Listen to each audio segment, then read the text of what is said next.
Hey everybody, welcome out to another episode of Windshield Time at Mountainland Supply. I am Joey. I am joined, as always, by our producer extraordinaire, Spencer Schwartz. Yeah, that's me. You get 2 more words. Well, great. You hit your quota. Well done. And today we are joined by Danny Muhlestein. Welcome, bud. Thanks, Joey. Danny is one of the very first people I ever met at Mountainland. The very first was, I think, actually Shad Edwards. Like my very first morning, it was Shad Edwards because he was working on the counter. And I got here earlier than most people in the warehouse because I didn't know what time to get here. So I got here like 6:30. And Shad was there. And so he and I talked for a few minutes before Luis Morales showed up. And then Luis was my first boss. And we're all hurting a little bit this week because we just lost Lewis. So First and best. Yep. It's interesting. I don't think you really. I was talking about this with somebody. I don't think you realize the power that a hiring manager has on somebody. You know, when that very first manager can change or create your whole trajectory. You know, Lewis for me, he started me out with a mentality of if you work hard, you'll be successful, you know, the meritocracy. And didn't mean to or anything. That's just who he was, you know, he just kind of led you through things and helped you out. And I've said this several times, even on this podcast before, I was going to quit after about a week because this was hard work. And I remember Lewis just said, put your head down and keep jamming, dude. It's not that hard, you know? And because he believed in me, I started to believe in myself, and he's a great man. Helped me through a lot of things. He's a great man. Yeah, good mentor. Yeah, for a lot of us. Yeah, it's pretty raw to talk about right now. It is a lot of feelings. I didn't mean to either. No, it just kind of right. snuck up. I knew Lewis before I came to Mountainland. Oh, really? I didn't know that. I was working at a place called Click International. Okay, yeah, I knew that. 92, and Lewis was new. Just got married to Laura Lee. Yeah. And so he was a driver. He'd will call. We were a company down on 5th West in Provo. Yeah.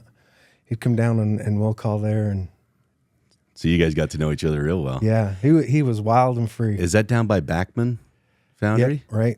Just north of the tracks of Backman. Okay. I mean, Backman's not there anymore either, right? Nope. They're all gone.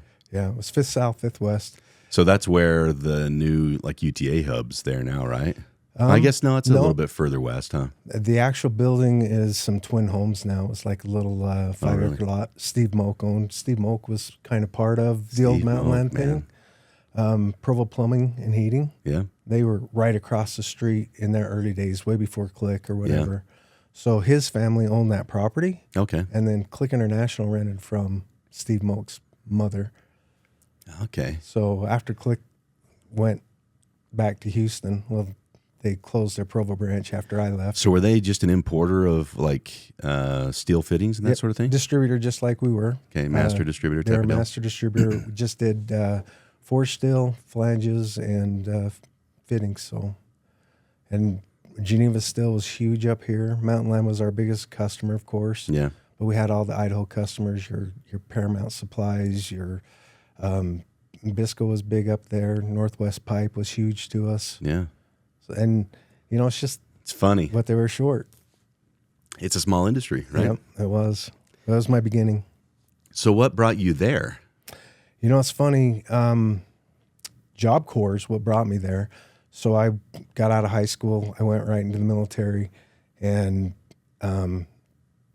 course of the years, I got married that first year. Got married when I was 18.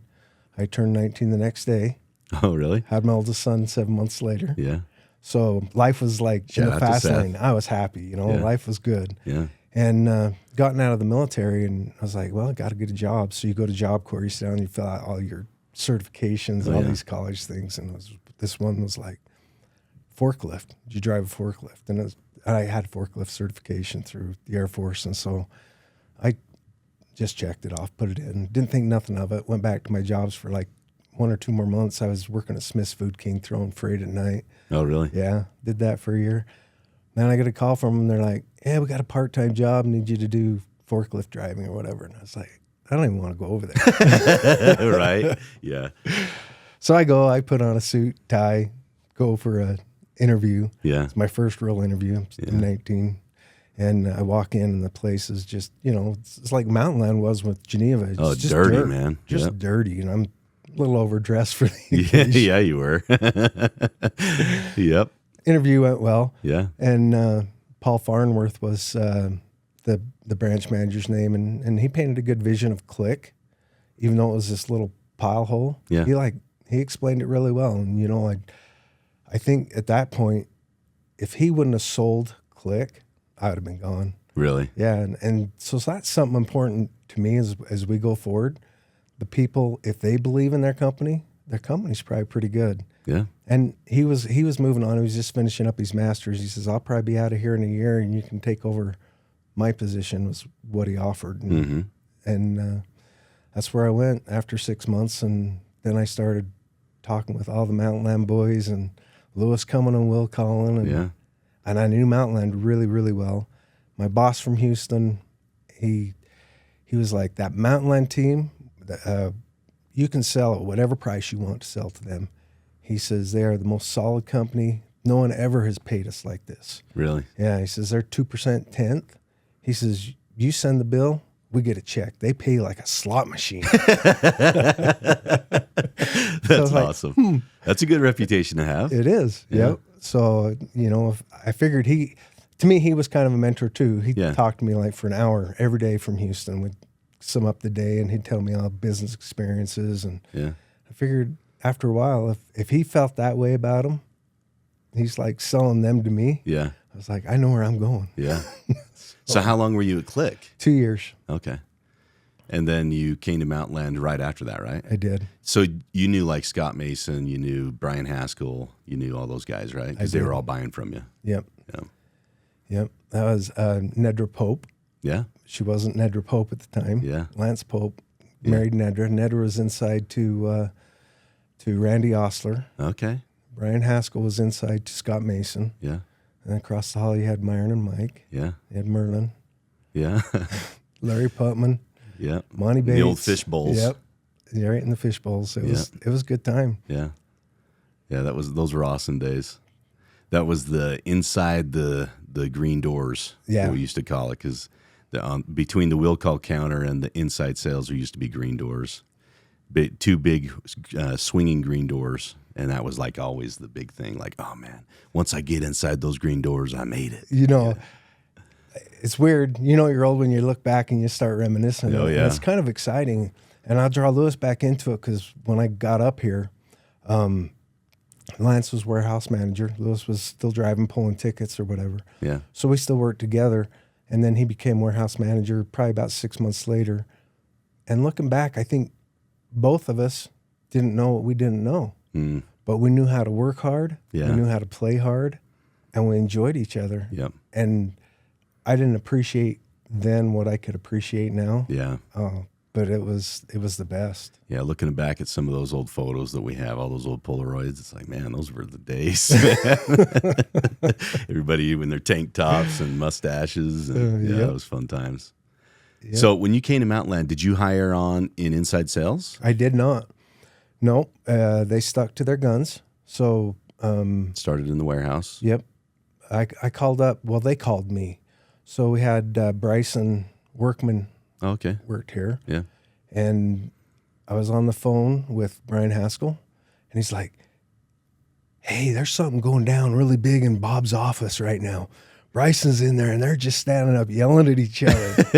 Let me call you back. So about 30 minutes later, he calls me back, and he apologizes. He's like, you looking for a job? Because we got an opening now. And I was like, no, but are you serious? He's like, yeah, maybe you should call Bob. That's awesome. So I called Bob, and Bob explained that for sure they had a position for me. Didn't know what it was. Yeah. He said, but we always start out driving, and we work you up from there and see where it goes from there. Yeah. So I came up driving. And did it feel like it was a step back? Because you'd been doing a lot of everything down at Click. You know what? It was a step back financially. Yeah. It was a step back in doubling your hours. Yeah. And physical work, I was used to that at Clicks. We threw a lot of steel around. Yeah. But the vision and knowing Mountainland and knowing that it was going to be a forever job, Yeah. it was worth the step back. And it wasn't for long. The Yeah. overtime caught me up to Sure. what I paid. And, Right. and There's they plenty of overtime back in the day. Yep. Yep. Yeah. No, that's awesome. So, your pathway through Mountainland, when I first started in 03, you were already in inside sales. That's where I remember seeing you for the first time, because you were in that front office Yeah. right by the receptionist. And so when I would have a question, I'd be able to come in there and talk with you. And then you were always so welcoming and kind to me. I could sit down for a few minutes and pick your brain. It only took a few minutes. Whatever, dude. Your wealth of knowledge. And lots of other people did the same thing, because they would tell me, like, hey, everybody has a reputation for certain things, throughout probably any business. But there were certainly people would tell you, hey, that's somebody that's safe to go talk to, because they won't treat you like an idiot. They're going to help you along the way. You were one of those. They're like, if you got a question, just go ask Danny. He's not going to make you feel like a moron, So I would go to you with small questions, big questions, all questions. And I think that is honestly, when I think of you, that's what I think of, is somebody who's a natural teacher, who just is a natural mentor to people. And that kind of gets to where the position is that you're taking today with the company, right? Yes. Yep. Explain to people a little bit about this position that you're taking, So that really you're creating at the company. I started out, we talked about it a little bit in our directors meeting the other day. Mountainland's been incredible at growing and adapting and just doing what needs to be done when it needs to be done. Yeah. And there is training. There was a lot of training, a lot of person-to-person training. And you think about the old tell a secret in a circle mentality. Yeah, Start telephone. here and it gets around the room, and it's slightly different when it gets back to you. Right. And Mountainland's always trained person to person, and that should never go away. But we pick up things and we also lose things in doing that, and so we don't have a standard. And so to make us more franchised and doing things Scalable. that are repeatable Yep. and scalable, to make us scalable, we need the written processes. We always had processes, but they were passed from one person to another. Yeah. And if you didn't know the process and you screwed up, then you learn the process. Right. It wasn't a failure if you didn't learn. Right. If you don't learn from your failure, it's not a failure. Yeah. So, That's true. yeah. If you learn from it, it's a lesson. Right. If you don't, it's a failure. Yeah. Yeah. Yeah. Well, and I kind of look back at things like, I'm a big history buff. So when you look back at cultures like the Celtic culture, that was a verbal culture. They didn't really have anything that was written down. And so because of that, a lot of their history is lost. A lot of everything that they did is lost. And there wasn't a lot of continuity. And so the society ended up breaking down. And then you look at other cultures that wrote everything down, like a Roman culture, a Greek culture, and they wrote everything down, and their society lasted a lot longer. Yeah. Their culture lasted a lot longer.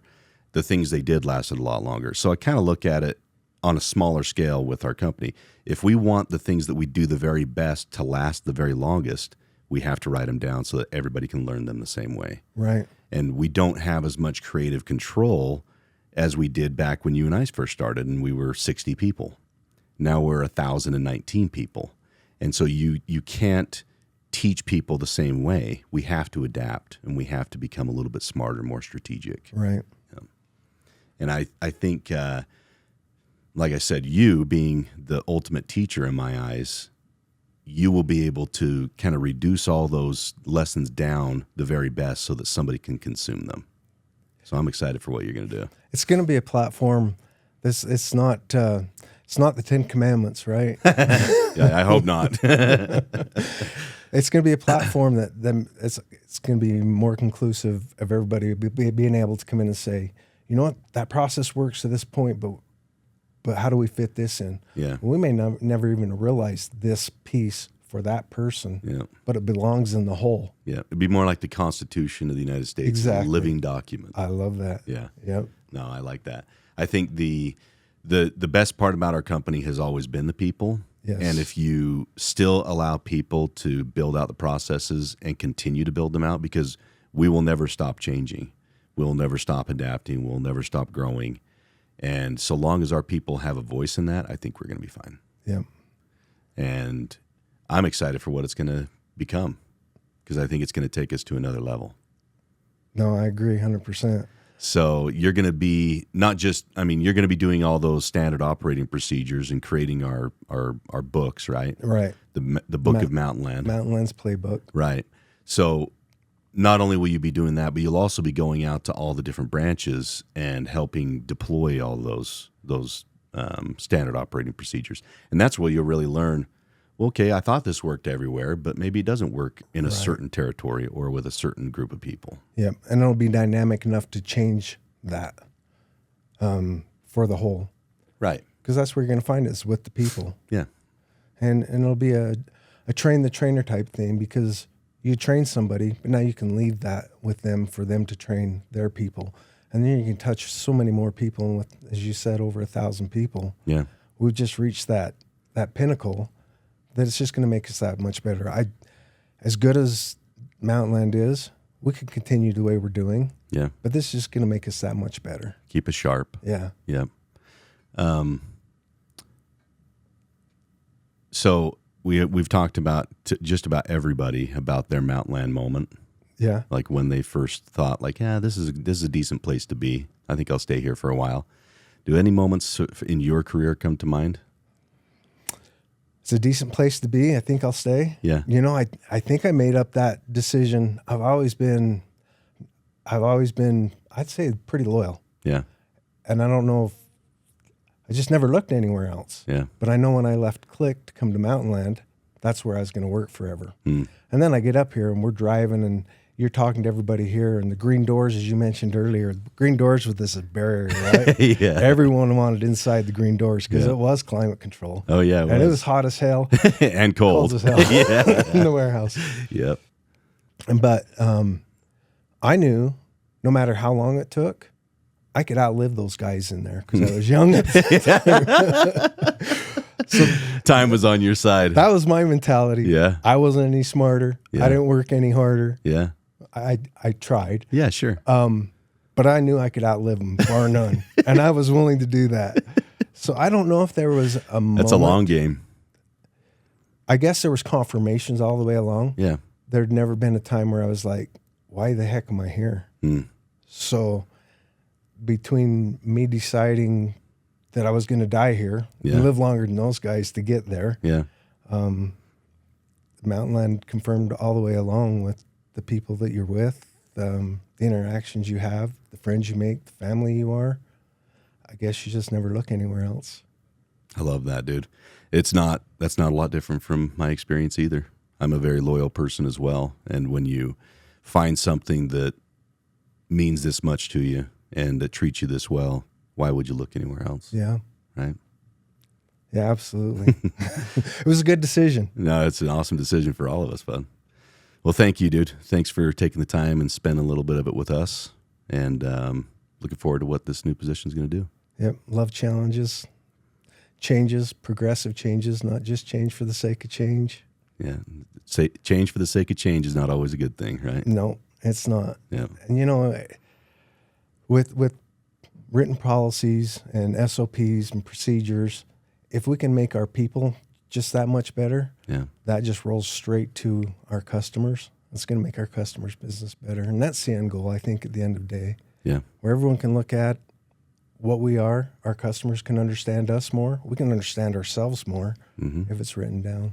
So I love that. And that will help us take care of our people. And if we take care of our people, they will take care of the business. Yep. The rest takes care of itself.